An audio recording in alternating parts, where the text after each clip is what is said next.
All right, good morning. My name is Ben Glassman. I'm the United States Attorney for the Southern District of Ohio.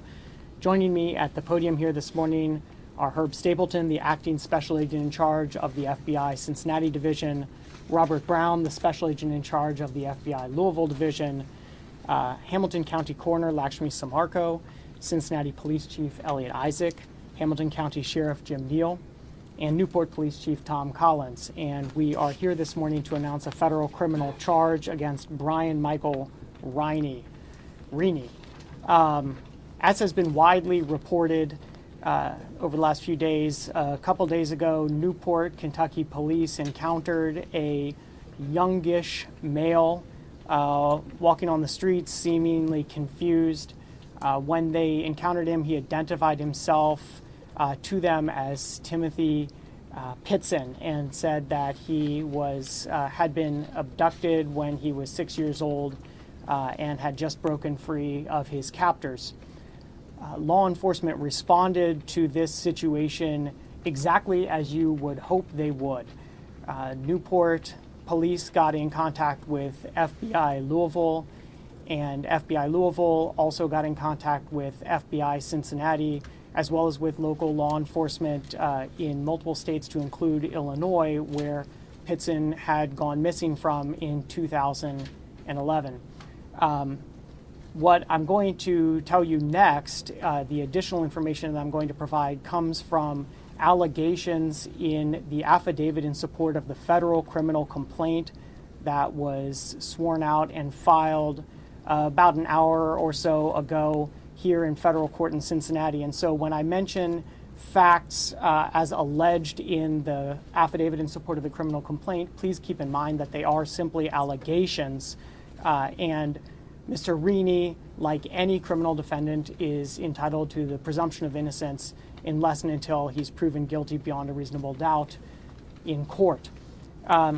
So those additional details are that while all of this law enforcement coordination was going on, the person who identified himself as Timmothy Pitzen complained of abdominal pain. And given the physical complaint, as well as the obvious trauma that one would expect if, in fact, one was a child who had been missing and abducted for many years, the individual was taken to Cincinnati Children's Hospital.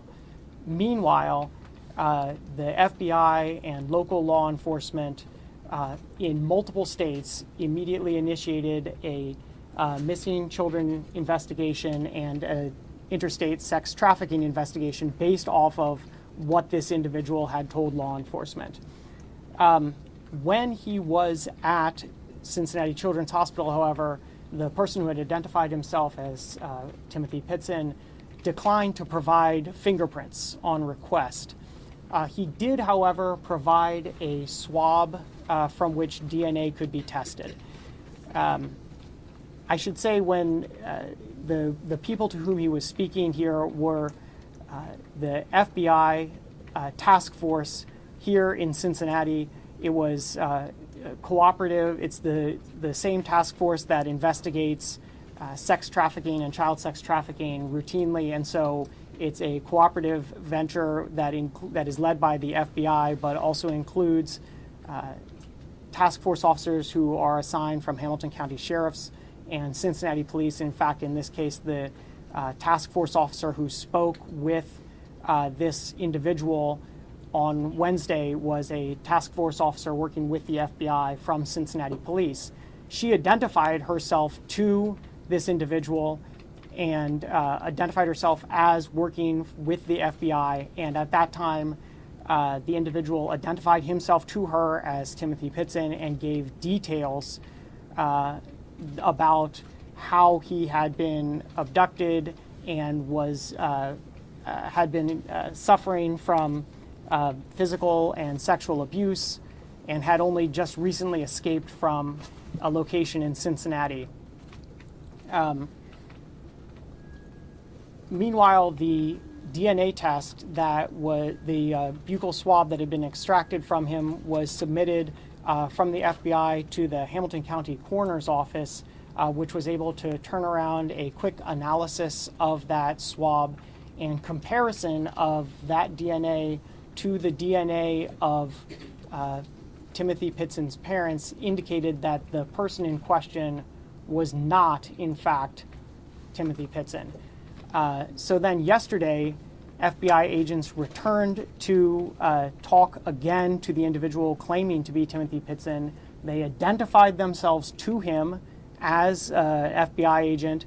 They administered Miranda warnings. They warned him that lying to a federal agent is a violation of federal law. Nevertheless, he again repeated that he was Timothy Pitzen and had escaped from a hotel where he had been held captive. Then law enforcement confronted him with the DNA results, and at that point, the person immediately stated that he was not Timothy Pitzen, and of course law enforcement knew by virtue of the DNA analysis that he was, in fact, Brian Rini. Further investigation by law enforcement indicated that Rini had actually, on 2 prior occasions, claimed to be a victim of juvenile sex trafficking, and that on those occasions he had been discovered, his true identity had been discovered when he had been fingerprinted. Based on all of that information, the United States has proceeded to file a federal criminal charge against Brian Rini for lying to a federal agent within the jurisdiction of the United States. The crime in this case is punishable by up to 8 years in federal prison because it does involve lying with respect to a material matter about an investigation that involves sex trafficking of children. I want to say that first, that on behalf of the United States, my heart goes out to the family of Timothy Pitzen. I can only imagine the kind of pain that they have been through and that this episode has caused for them. I want to commend all of the law enforcement agencies that you see standing before you here today.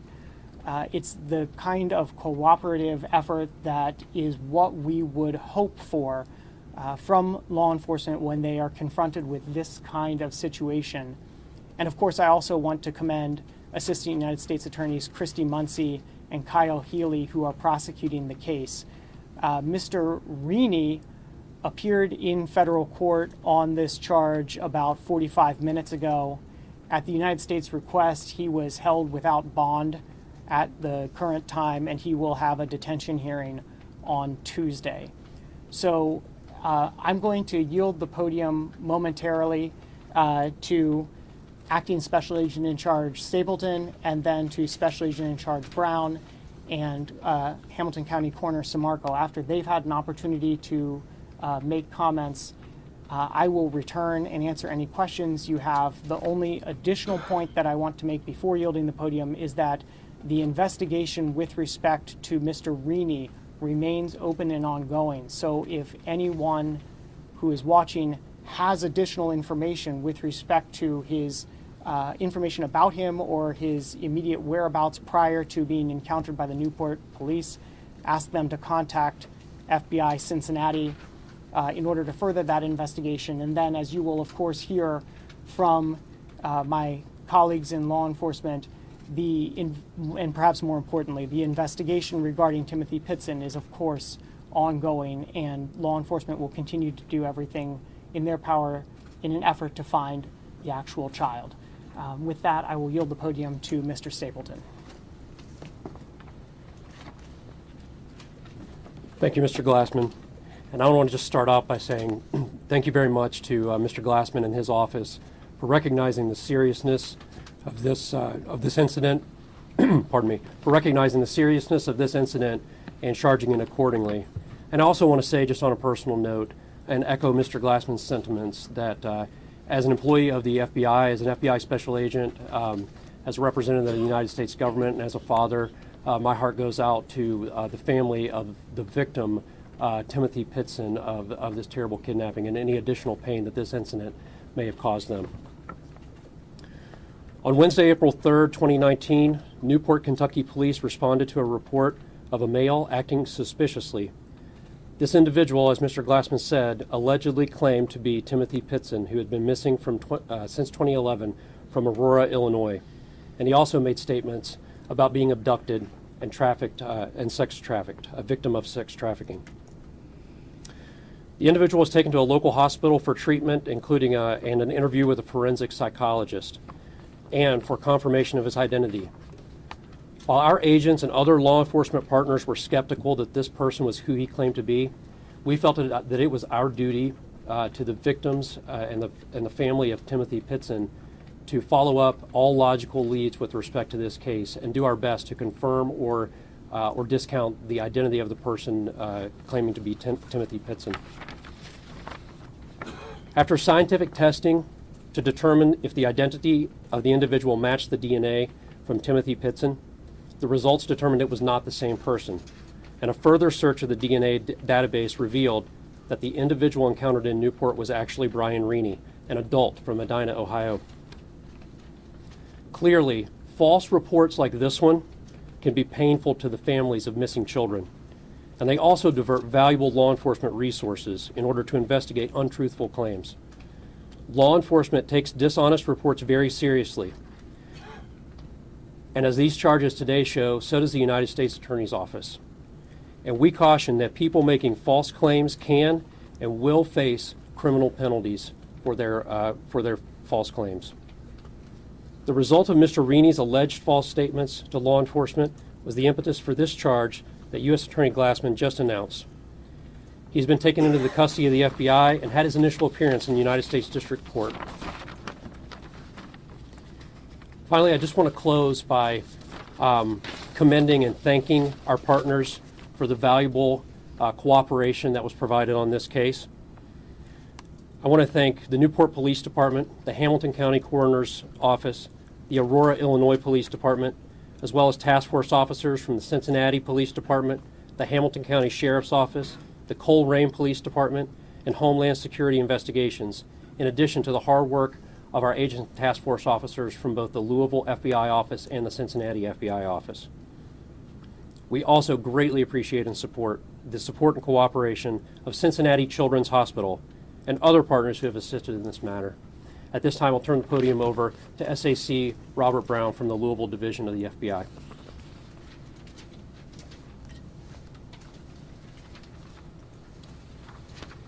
Thanks, sir. Thank you for coming. My name is Robert Brown. I'm the special agent in charge of the FBI's Louisville field office, which covers the Commonwealth of Kentucky. We want to thank all of our partners who rallied together for this investigation, the FBI in Kentucky and Cincinnati, the Aurora Police Department, the Newport Police Department, the Cincinnati Police Department, the Hamilton County Sheriff's Office, the Hamilton County Coroner, Cincinnati Children's Hospital, and the Northern Kentucky's Children's Advocacy Center, but especially the swift work of United States Attorney for the Southern District of Ohio, Benjamin Glassman, and his hardworking AUSAs. While this is not the results we had hoped for, the outpouring of victim law enforcement and community support gives everyone hope that we'll find Timothy. The Aurora Police and the FBI did not release Timothy's name due to the initial concerns about the credibility of Rini's story. We held out hope that it was Timothy. And it was not until the DNA results came in that we felt compelled to reveal Rini's deception. I estimate that over 50 law enforcement officers and public health officials were used in this instance. As you saw, the FBI takes reports regarding missing children very seriously. We are dedicated to finding the lost and reuniting them with their families. As a result of false reporting in cases such as Timothy's, it is extremely traumatic to the families of the missing children and diverts resources away from the legitimate investigative efforts. Today's charge is a reminder that lying to the FBI has consequences, and we will hold those who attempt to distract us from our important work accountable. The investigation into Rini's activities continues. The FBI asks anyone who has information related to Mr. Rini's activities over the last few months to please contact our National Threat Operations Center at 1-800-CALL-FBI.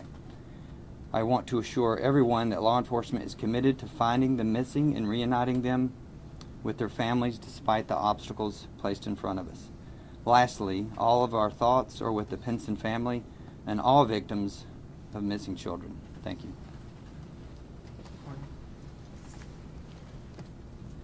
Thank you very much. I want to give you a little brief timeline of what happened with us. We were asked to analyze the biological material, the DNA buccal swab, Wednesday afternoon.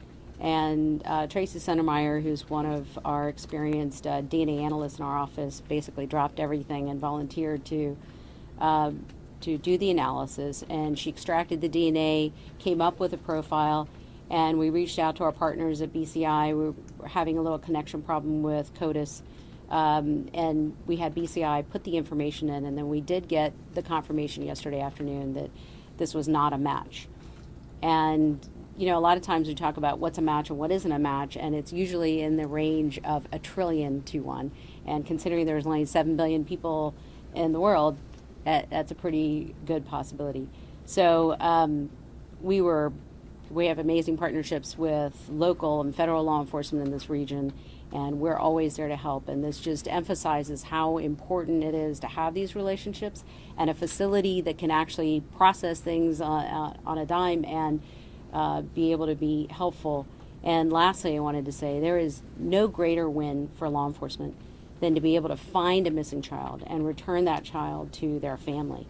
And I mean, you can imagine how horrible. I can't actually imagine how horrible it is for that family. But you see people here and people beyond the people that you see here who worked really hard on this case and will continue to do so. And I hope that the attention that you are all giving this case will yield some information that maybe we can find him.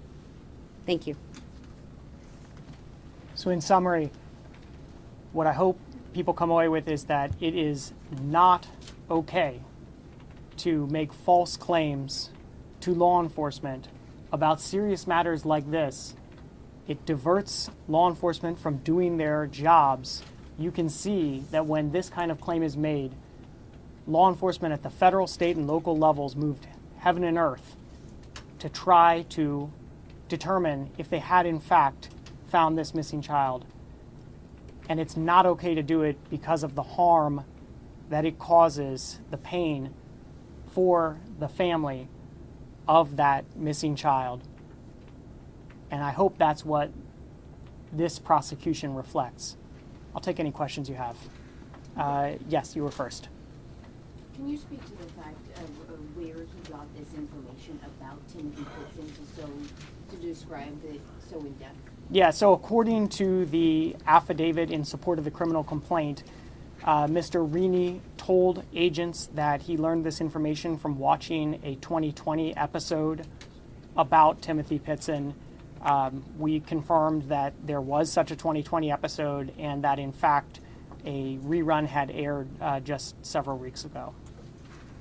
Yes? Adriana Diaz with CBS News. While the DNA was being processed, Timothy Pitzen's family spoke publicly, and they seemed very optimistic. Were they warned at any point that the suspect was 23 years old, looked like an adult male? This happened, the Newport police first encountered this individual who turned out to be Rini on Wednesday. And that was when the buccal swab was taken. And then the Hamilton County coroner was able to turn it around immediately. So we didn't know until you had the DNA match that this individual was in fact Brian Rini. They didn't, that was not what he was telling law enforcement, and there was no basis to identify him prior to getting that information back. But your colleague with the FBI said that there were concerns from the start, and local police from Newport spoke to the individual, questioned the individual in person, and he looked older than 14. Yeah, it's obviously always hard to say. What I can say is that as I mentioned before, the FBI divisions were working together with not only local law enforcement here, but with law enforcement in Aurora, Illinois, which is the agency that has led the investigation into the disappearance of Timmothy Pitzen since 2011. And so there was actually an officer from Aurora who came down here to work on the matter. But obviously, given the sensitivity of the situation, and I think this is reflected by the public and private statements that have been made, the FBI and its local law enforcement partners were moving with all possible speed, but in order to do our very best not to put out any false information. Excuse me. Yes. You sent a 23-year-old man to a children's hospital. At what point in the process did your officers become suspicious of his story? I think there were suspicions relatively quickly, if for no other reason than he declined to be fingerprinted. Nevertheless, one can imagine that if you were actually a child who had been abducted since 2011 and subjected to who knows what, if those allegations were true, who knows what kind of condition that person would be in. And so it's incumbent on law enforcement in doing the investigation, this one or any others, to make sure that if this person does turn out to be the victim, you're getting them the care that they need. That is always something that law enforcement at the federal, state, and local levels are very concerned with. And so obviously they're working with amazing speed to try to figure out what is going on while simultaneously ensuring that under any circumstances a victim is receiving appropriate care. Can you talk about a little bit more about the other people, the past instances of impersonation by Rini, and a little bit about his history or run-ins with the law? So I can't talk that much more about it. The affidavit in support of the criminal complaint does say that he had on 2 previous occasions identified himself as or claimed to be a victim of child sex trafficking. I'm comfortable saying that those were claims made to law enforcement in the northern part of Ohio. Beyond that, I don't want to elaborate because it's outside the scope of what is in the affidavit in support of the criminal complaint. And I also don't want to speak to his criminal history besides saying that it's reported in the affidavit in support of the complaint that he was recently released from custody in, I believe, March. Beyond that, I don't want to speak to his criminal history because, as a rule, in my position prosecuting the case, we don't talk about the criminal history of a defendant unless it's relevant to the specific charge, because we don't want to prejudice their right to a fair trial. So beyond that, I'll leave it up to your reporting. Yes, Todd. With regard to refusing the fingerprints, can you describe that timeline for us a little bit, and what would that have said to investigators? Because that certainly seems like it would have been a bit of a red flag. Yeah, I mean, I think that declining to be fingerprinted certainly is a red flag. On the other hand, as is stated in the affidavit, he did submit to a buccal swab for a DNA test. So certainly, as my colleagues from the FBI mentioned, they had suspicions, but moving with all possible speed and in coordination, both here and in Kentucky and in Illinois, wanted to make sure that there was no opportunity missed to actually find Timmothy Pitzen if that opportunity had presented itself. There's a lot of head scratching going on around the country. Let's see, first back there and then. There's a lot of head scratching going on around the country about how this tale grew into all of this. At what point along the contact did you ask for fingerprints? And are 14-year-olds commonly asked for fingerprints, or victims commonly asked for their fingerprints? Would you like to take that, Herb?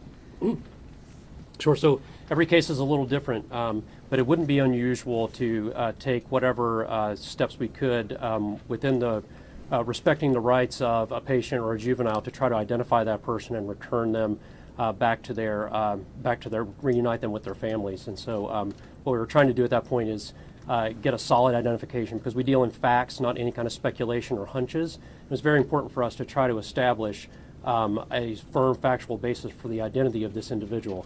So fingerprinting is a relatively non-invasive process, and that we find that to be an excellent way to make an identification of a potential juvenile victim. But I mean, 14-year-olds have fingerprints on could you file. tell me if anyone specifically from the FBI reached out personally to Timothy Pitzen's father? Did you have a conversation with him yesterday? I assume he was very emotional and wanted to probably come out and be with what he thought was his son. Did you guys talk to him in person at all? And what did you say? I did not talk to him in person. What I can tell you is that law enforcement was in contact with Timothy Pitzen's family members, and I can't say any more beyond that. Can you describe what the conversation, how it was characterized, how it was characterized to the family in terms of I can't speak to that. I don't know the answer. Can No. you, I have a question about the DNA. Can you clarify the DNA sample that you used of Timothy Pitzen and how that was then used as part of this DNA test to confirm that Rini was not Pitzen? Yeah, sure. Because I mean, if the boy's been missing specifically, let me clarify, if the boy's been missing for nearly 8 years, how did you use a DNA sample from the boy to try to match to this man? So what we try to do in a case, this is called a known sample. So what we're trying to do in this case is match an unknown sample with a known sample that we already had. And if it's a match, it can be pretty quickly done. If it's an unknown sample and we have to put that information into CODIS, into the FBI system, then we have to wait for that information to come back because it'll be checked against everybody in the database. But I mean, in terms of Timothy Pitzen, was there, I know that There was a known sample. blood that was discovered in a vehicle. Was that where the sample came from? How did you have Timothy Pitzen's DNA? There was a known sample provided, and it was in the system, in the CODIS Okay. system. And there's also NamUs, and you're familiar with NamUs, which is the National Association of Missing and Unidentified Persons. Basically, that system has a lot of this information in it, not necessarily the DNA sample, but all the rest of the information. But it's a comparison of a known sample to an unknown sample. So it wasn't his Forgive me, parents? where did that known sample come from? That I don't know, because we were it just was his parents' parents? DNA. That's- He had his profile in the system. His Correct. profile was already in the system. Correct. because His he profile was a was in the child, system. and you Yes. obtained that Got it. somewhere back in 2011. Yeah, no, so as the affidavit in support of the complaint says, it's compared to a sample from his parents. Mr. Glassman, 2 quick procedural questions. Why in this district and not in the Eastern District of Kentucky? And also, where is Rini right now? So the answer to the first question is that the false statement to the federal agents was made here in the Southern District of Ohio. The second question as to where he is, I would assume he's currently in the custody of the United States Marshal. He was in court at 11 a.m. We're going to take one more question. A question for It Chief was Collins. mentioned- Oh, hold on, I'm sorry. Get the question in the back, yeah. It was mentioned that when Rini was found, he was disoriented, confused. Can you just speak as to, had something happened to him prior to that, or do you all think that he was like planning this all along? I mean, can you explain to me that? I cannot explain that except to say that this investigation does remain ongoing. And so as both of the special agent in charge from the FBI said, if people do have information with respect to Rini's whereabouts or activities immediately leading up to the events that have been discussed today, we ask that they contact the FBI. Can you speak at all about Thank his mental state? Thank you.